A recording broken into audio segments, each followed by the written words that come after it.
Hi, I'm Brent Meersman, and I've been rattling the cage.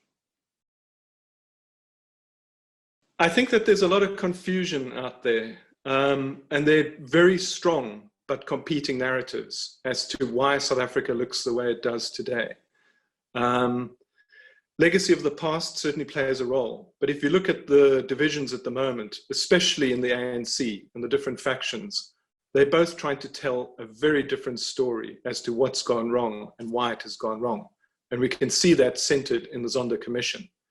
So I wanted to have a look at how I felt about the country and what I thought and my previous views and review them and really tell the story of South Africa since 1994 and the transition and come up with the narrative that I feel is the most true for why South Africa is the way it is today.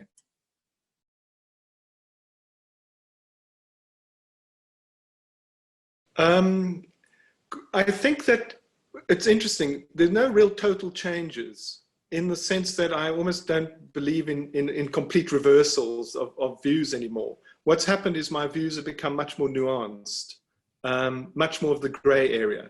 So if there are changes, it's that I'm sort of less absolute in my view about how things were.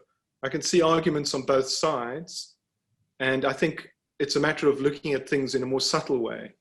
And that's what I've striven for with the book, as opposed to being able to say, yes, it was this way, or it was just that way. Well, I'm not so young as to know everything anymore. And of course, as one gets older, one starts to doubt everything. So I question everything. And that's one of the reasons I wrote the book.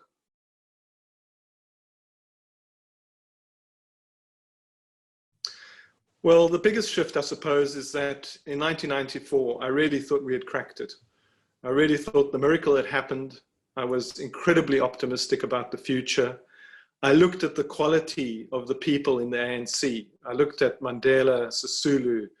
I looked at the legacy of Tambo, and so many more.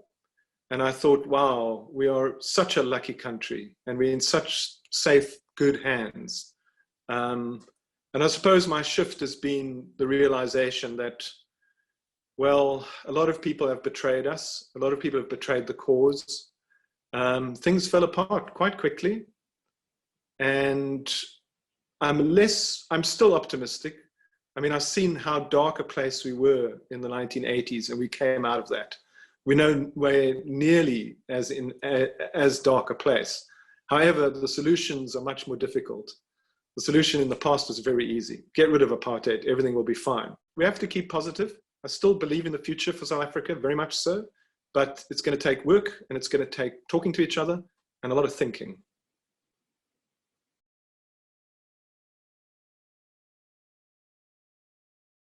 Well, yes. I mean, I started as a news photographer for Grokot's Mail in the bad old days in the 1980s. I left off journalism for quite a while and writing, and then returned to it with the Mail and Guardian. I've been writing columns for This is Africa, also the Mail and Guardian Thought Leader, various other outlets, and also for New Africa Analysis, which was based in London. I wrote half that magazine for a number of months. And currently I'm co-editor of GroundUp News. Yes, journalism is under threat. There's no question about it. And the recent revelations that have come out about the State Security Agency, I mean, it's no different from the apartheid regime and the Citizen newspaper, which brought down the Foster government. And I write about that as well in the book.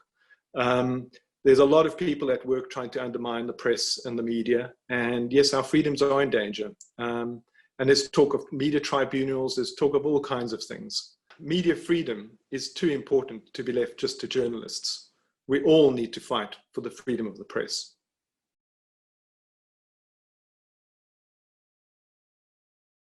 Well, part of the reason why we supported this sort of broad-based church of the ANC was that it was meant to bring us stability. And I think that that did bring us stability, the tripartite alliance, for quite at a cost, of course, but it brought us stability for quite a period of time. But that's definitely breaking up now. And we are becoming a little bit more unstable. Now, that's not necessarily a bad thing. In fact, in some ways, it's a good thing, because once you introduce other possibilities into the electoral system instead of one dominant party all the time, you definitely increase accountability. So there's upsides and downsides, but stability isn't everything, but it is important.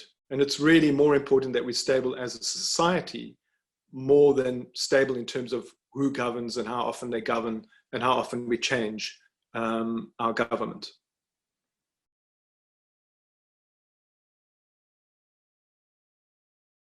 Yes, I absolutely believe in the Constitution because it's not an impediment to anything that we want to do that's good for this country. It's a facilitator, and it's a very well worked out document. It's a remarkable document.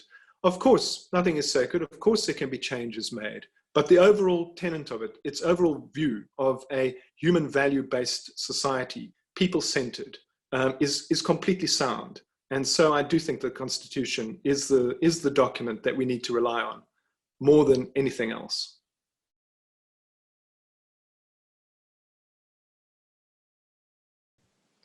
Yes, hindsight's easy, but oh gosh, the list is long. I wish we hadn't gone with race-based policies.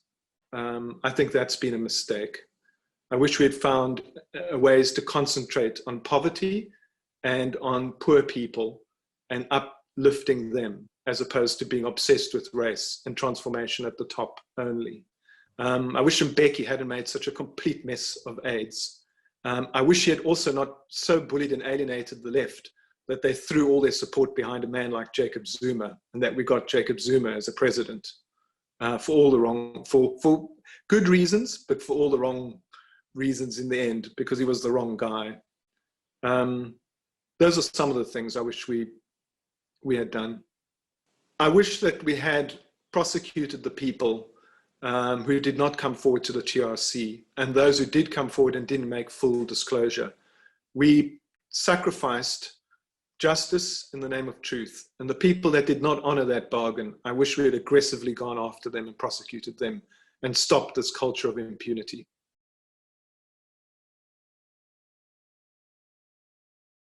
Well, I think if you want to empower the poorest people and the people that are the most marginalized or feel the least included in our democracy, I mean, one of the things is what government has been calling the social wage all the time.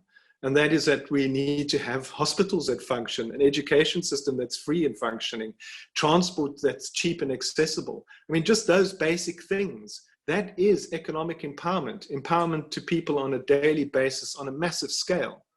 And then they are able to participate in the political life of the country. And that was the idea of the Constitution.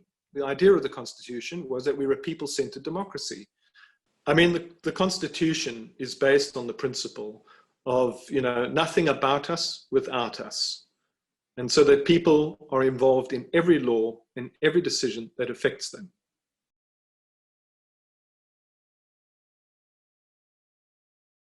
Oh, the big surprise. I think when they discover that I'm so not an angry person, I'm really not angry. I'm just very forceful in my opinions. And I think that I'm empathetic, and I really care about people, even people that I, you know, am so angry with, like Jacob Zuma.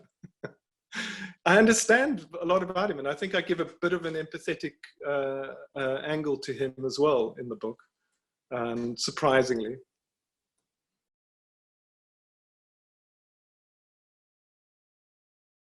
Well, I'm hoping that I'm a good guide. I hope that people will find it a useful guide to the transition and to what's happened in South Africa since then, the major events, and just be a bit provocative and allow people to think about the issues, to reevaluate their views about South Africa. And I hope that I know I've asked some hard questions, and I hope that people will ask those hard questions of themselves as I have asked myself. And so the book is out, it's available, it's in all good bookstores and online at all the major places where you find ebooks. Rattling the Cage, I think you'll find it interesting.